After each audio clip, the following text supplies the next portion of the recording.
This was an early occasion where Meghan Markle was a public part of the royal family. The late Queen had hoped that Sophie could provide the same sort of mentoring and help for Meghan that she had given Catherine.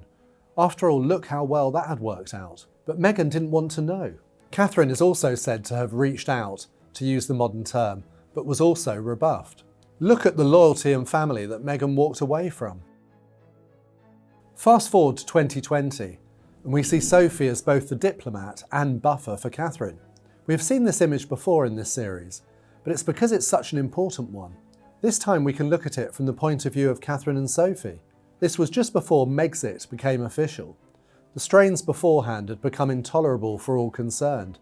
While the royals all recognised the importance of the Commonwealth Day service, particularly the part it played for Queen Elizabeth, I don't think it's unfair to say that some of those in this picture would have wished that they weren't there.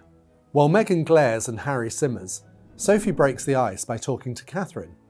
With their husbands talking too, the atmosphere changes, and the impression given to the outside world is that things might not be as antagonistic as they could be.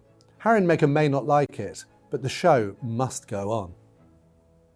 There is a strong joint sense of duty for both Catherine and Sophie, who were as keen as each other to do as much as they could during the difficult era of the COVID pandemic. In another relatively rare joint engagement, albeit a virtual one, they spent the day speaking to nurses, thanking them for their hard work during the most difficult circumstances.